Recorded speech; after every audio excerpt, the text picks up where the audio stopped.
sei sotto un cielo sbagliato. Russia's deadly wildfires, the smog-filled cities and poor harvest are being seen by some environmentalists as signs of climate change. Let's now cross live to London to discuss this with Piers Corbyn. He's an astrophysicist and also founder of Weather Action.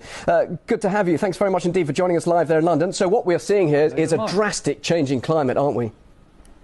Well, climate has always been changing, but this has nothing to do with man.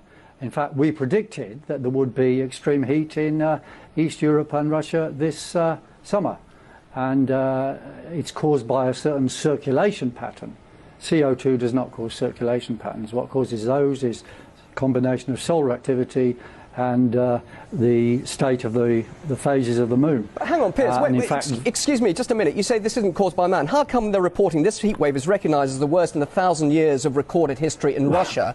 And surely of course, man has got something to do with this, hasn't he? No, nothing to do with it. The only connection is man is here at the same time as the sun and the moon are doing things.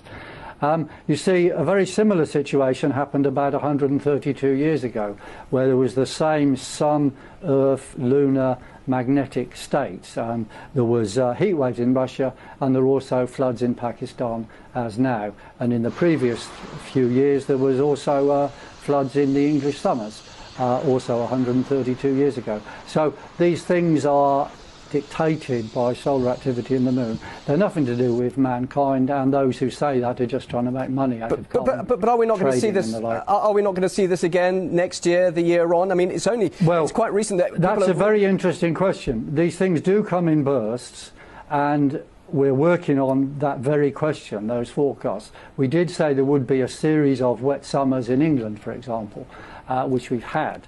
Now, will there be a series of these very hot summers in Russia? We don't know. We have to work on that. But I assure you, it's nothing to do with carbon dioxide. And if you stop driving around Moscow, it won't affect next summer one jot. Well, how come then so many climate change scientists disagree with you and they get so much support for what they say? They're on a gravy train, for heaven's sake, then, mate.